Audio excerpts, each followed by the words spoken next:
अस्सलाम वालेकुम। मोहम्मद अज़हर सिद्दीक़ अपने प्रोग्राम मैच न्यूज़ के साथ हाज़िर खिदमत है।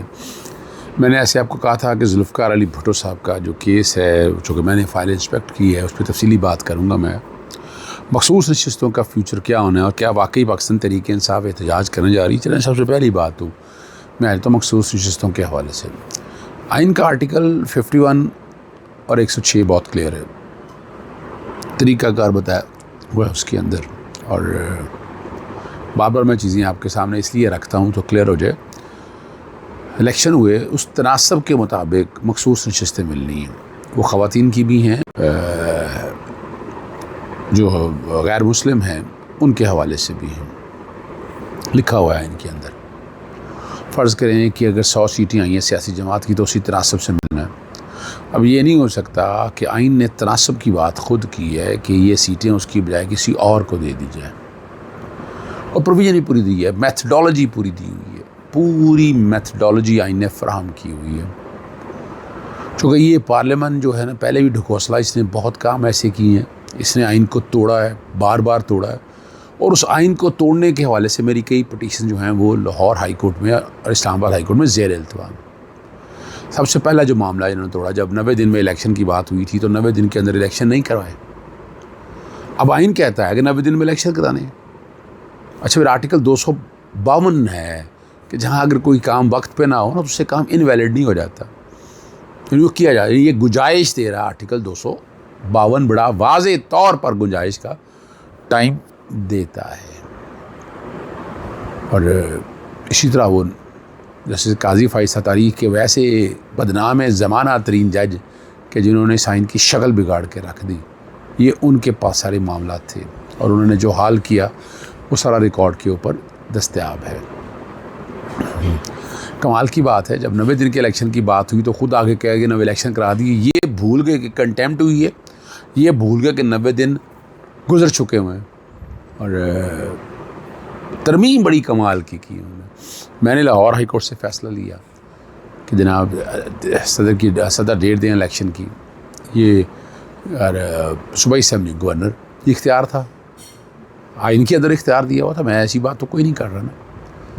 इन्होंने क्या कमाल किया, इन्होंने सेक्शन 57 में तरमीम कर दी पार्लियामेंट ने सादा अक्सरियत से। क्या कह रहा हूँ, सादा अक्सरियत से कह दिया कि डेट जो है ना वो सदर की बजाय इलेक्शन कमीशन देगा। अब ये आइन तोड़ा है। पार्लियामेंट ये नहीं कर सकती थी, पार्लियामेंट ने उस आइन को अमेंड कर दिया, वो 2/3 हिस्से से अमेंड करना था। इसी तरह मखसूस नशिस्तों में ये तरीका कर दे दिया कि फ़लाँ डेट तक अगर सर्टिफिकेट जमा नहीं कराया तो ये सीटें दूसरी पार्टी को मिल जाएंगी। ये इंटरप्रटेशन ही गलत है, आइन की ये इंटरप्रटेशन है ही नहीं। बड़ी वजाहत से बताता चलो, ये रिकॉर्ड के ऊपर चीज़ें, मैं वो चीज़ें आपके सामने रख रहा हूँ जो रिकॉर्ड के ऊपर है। और ये इस्लामाबाद में भी चैलेंज की थी, लाहौर हाई कोर्ट में भी चैलेंज की थी। लाहौर हाई कोर्ट में मुख्तलिफ जजों से होते हुआ जस्टिस खालिद इसहाक़ के पास 11 जुलाई को केस लगा हुआ है, और 11 जुलाई को जो है वो केस जो है वो देखेंगे, उस दिन बात होगी इस हवाले से। जी जी बिल्कुल, मैं आपके सामने वो हालात और वाक़यात रखूँ जो सच्चे हैं। आप और अब मखसूस चीज़ें सियासी जमात की तनासब के मुताबिक जानी है, लेकिन यहाँ नहीं गई, और यूँ जो है आइन टूटा, और इसीलिए उसको चैलेंज किया हुआ है। दूसरा मामला जो है एहतजाज के हवाले से, पाकिस्तान तहरीक इंसाफ इन लैक ऑफ कोऑर्डिनेशन है, आपस में रवाबित और एक दूसरे का वजूद कबूल करने के लिए बहुत से लोग तैयार नहीं हैं। लेकिन अब इमरान खान साहब ने कॉल दी है और आपको सड़कों पर निकलना है, बजट पास हो गया, लोगों की चीखें निकल गई हैं, लोग सड़कों पे होंगे, तो पाकिस्तान तहरीक इंसाफ को भी सड़कों पे होना चाहिए। सड़कों पे पहुँचे बगैर ये मसाइल हल नहीं होने। और ये कहा जाए अब जो कि बड़ी मजबूती के साथ तो 2/3 अक्सरियत हासिल कर ली है उन्होंने मखसूस लेने के बाद भी। तो और अदालतें जो हैं वो अदालतें बहुत मुश्किल है कि अदालतें वो रिलीफ दें। मैं आपको पहले बता दूं, मैं बड़ी वजाहत के साथ बार बार ये चीज़ कहता रहता हूँ कि नहीं, अब नहीं है ना, वो अदालतें नहीं हैं। वो ठीक है, उनमें कई जजेस के बारे में एतराज़ किया जा सकता, लेकिन अब का जो सिस्टम है, बेंचेस जो हैं वो एग्जेक्टिव बनाते हैं। अगर हाई कोर्टों में हैं तो हाई कोर्टों में अपनी मर्ज़ी के बेंच वो खुद ऐसे चीफ जस्टिस लगा दिए जो उनकी मर्ज़ी के थे, और उसके मुताबिक अब देखें यहाँ तो जजेस जो चीफ जस्टिस जो पिक किया है वो तो पिक एंड चूज़ किया है ना, मेरिट पे थोड़ा लेकर आए हैं आप। कैसे मेरिट पे लेकर आ सकते हैं? यानी 2 जजेस को सुप्रीम कोर्ट नहीं लेके गए, जैसे शुजात को, जस्टिस अली बाकर नजफी को, ठीक है ना जी, चीफ जस्टिस नहीं बनाया पहले तो, और जस्टिस अली बागर नजफी को आप सुप्रीम कोर्ट ले गए। लेकिन सवाल तो उठेगा ना, बात तो होगी ना। यहाँ आईनी बेंच बनाने का कहा, आईनी बेंच नहीं बनाया। या तो बनाया लाहौर हाई कोर्ट में आईनी बेंच क्यों नहीं बना, इस्लामाबाद हाई कोर्ट में आईनी बेंच क्यों नहीं बना, बाकी हाई कोर्ट में, सिर्फ सिंध हाई कोर्ट में। मैदान में आना है, और मैदान में पाकिस्तान तहरीक इंसाफ अगर अच्छी तरीके से ऑर्गेनाइज़ कर गई, और मैं बार बार कहता हूँ तहसील लेवल पे, शहर लेवल पे ऊपर, काउंसिल लेवल के ऊपर इस बात को लेकर चलें और आप आगे सड़कों में ले। इमरान खान का साहब तो अब अगस्त सितंबर तक तो बाहर आने का कोई चांस नहीं नज़र आता। 9 मई की जो ज़मानतों की डेट है वो सुप्रीम कोर्ट 9 मई सितंबर में फ़िक्स करेगी। इसी तरह दूसरी जो बात है 190 मिलियन पाउंड के सस्पेंशन वाला मामला, वो गैर मुइना मुद्दत के लिए मुलतवी हुई, और कब समाअत फ़िक्स होती है आपको अंदाज़ा हो जाएगा।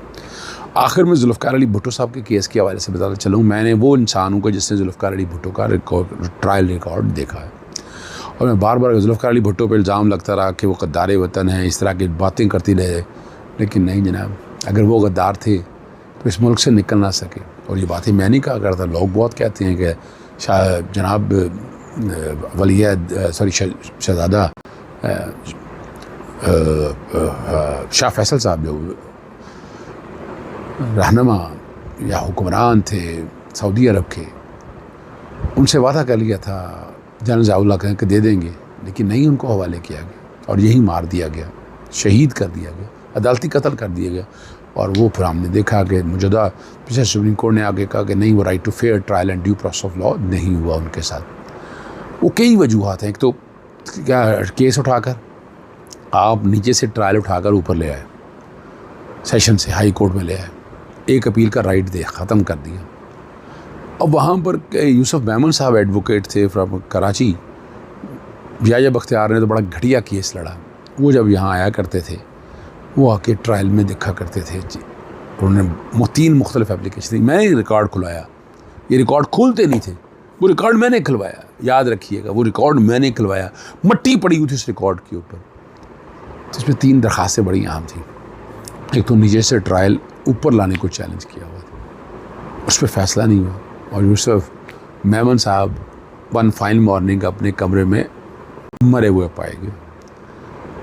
दूसरा, उन्होंने कॉपीज़ मांगी थी कि कॉपीज़ हमें फ्राहम की जाए। तीसरा, उसने चार्ज फ्रेम होने पे कहा था कि नहीं, ये गलत किया है। और ये तीनों इतनी अहम दरख्वास्तें थी। और मैंने जुल्फ़िकार अली भुट्टो साहब का 342 का स्टेटमेंट पढ़ाया, जब आप आखिरी बयान देते हैं, वहाँ उसने लिखा है कि मुझे यहाँ तख्तादार पे क्यों लटकाया गया। अमेरिका को लटका रहा था उसने। अमेरिका को लटकारना तो अपनी मौत को लटकारने की बात है ना। हेनरी किसिंजर को कहा था, उन्होंने कहा तो रोल बैक कर दें एटॉमिक प्रोग्राम। उन्होंने कहा we will eat grass and will not compromise, we will set a horrible example out of you. Henry Kissinger के लफ्ज़ थे। और जुल्फ़िकार अली भुट्टो के तारीख में लफाज लिखे गए, आज उसी का डर और खौफ है पूरी दुनिया के अंदर, वरना कब पाकिस्तान को खा जाते। और जुल्फ़िकार अली भुट्टो साहब की तारीख ख़त्म नबूवत के हवाले से बड़ी रोशन। मैं हमेशा ही जुल्फ़िकार अली भुट्टो को बड़ा लीडर समझता हूँ, मैं मुतक़िद हूँ उनका हमेशा से। मैं जुल्फ़िकार अली भुट्टो की पॉलिसी से इत्तफ़ाक़ करता हूँ। वो बड़े इंसान थे, और तारीख़ में उन्होंने अपना नाम ज़िंदा रखा है। किस वजह से? इसी वजह से असूलों पे खड़े रहे। और अब तारीख़ में इमरान खान अपना नाम ज़िंदा रख रहा है, असूलों पे खड़ा है। वो भी ऑपरेशन रजीम चेंज के ख़िलाफ़ है, और फिर वो चाहता है कि वोट को इज़्ज़त दो का नारा सामने आए। कंप्रोमाइज़ करना चाहता तो नवाज शरीफ की दफ़ा हर दफ़ा कंप्रोमाइज़ कर। नवाज शरीफ तो बहरहाल उनका खिलाड़ी है, और कमाल महबूब वतन होने के अलावा बहुत से ऐसे लीडर आप देख सकते हैं, उनको निकाल के भी ले जाते हैं और वापस भी ले जाते हैं। ये तारीख़ के औराक में चीज़ें लिखी हुई, याद रखिएगा। नवाज शरीफ इतना बड़ा लीडर नहीं है। नवाज शरीफ इतना बड़ा लीडर होता तो नवाज शरीफ मुकाबला करता, मर्दाना वार मुकाबला करता, मर्दाना वार मुकाबला नहीं कर सका। तो तारीख़ के झोंकों में वो रहेगा, ज़िंदा रहेगा इमरान खान जुल्फ़िकार अली भुट्टो के बाद। तारीख़ पाकिस्तान की भरी हुई है भयानक हादसों से, और यहाँ ताकत का सरचश्मा अवाम नहीं है। हाँ, अगर अवाम बाहर निकल आए, जुल्फ़िकार अली भुट्टो का नारा है, तो हकीकत है ताकत का सरचश्मा अवाम ही है।